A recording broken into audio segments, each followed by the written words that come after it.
The day my son became a hero was the same day people stopped calling him broken. There was smoke in the building, 200 people inside.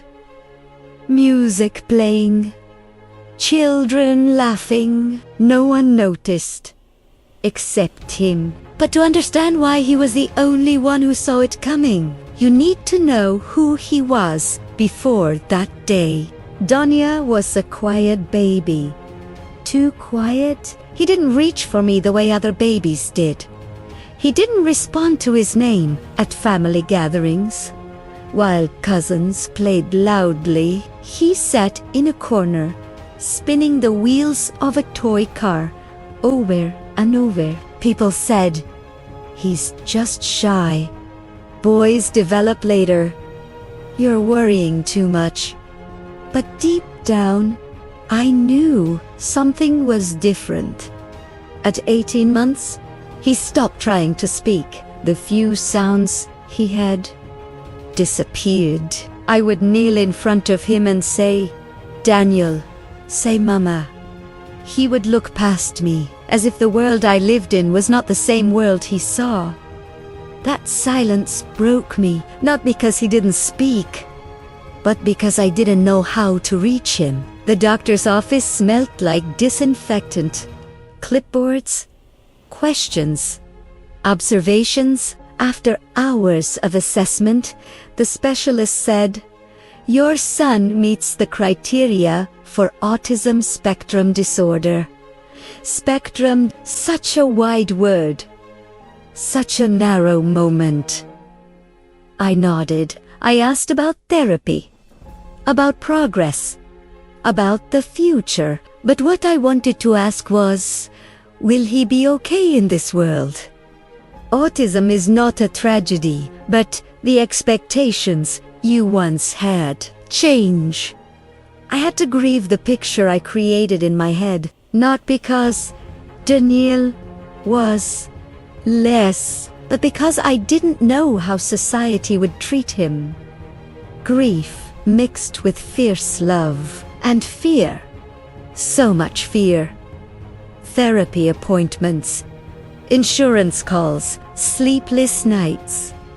Daniel would wake up screaming if a dog barked outside. My husband and I stopped talking about vacations. We talked about coping strategies. One night, he said, "I don't know how long we can do this." And I answered, "We don't have a choice."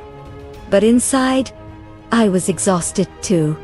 Kindergarten was brutal. The lights were too bright, the noise too loud. He flapped his hands when overwhelmed. Other children stared, then laughed. One day he came home with a torn backpack.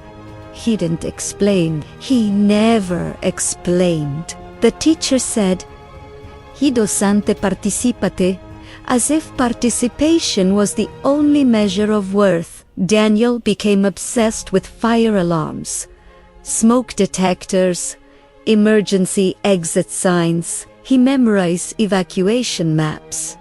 He could identify alarm brands by sound. If we entered a building, he would whisper, "2 exits, bike, hallway, faulty detector." I thought it was just another fixation, but it was more than that. It was focus. In 4th grade, someone recorded him during a sensory overload, posted it online. The comments were cruel. "Freak," "robot," "weird kid." Daniel stopped humming after that, stopped talking about alarms. He became smaller, quieter, and I feared the world was teaching him to disappear. That Saturday was supposed to be normal. Art fair, music, crowded room. Too crowded. Daniel stiffened, head tilted, listening. He whispered, "Alarm malfunction." There was no sound, but he heard something the rest of us didn't. He grabbed my arm. "Smoke in vent." I looked. Nothing.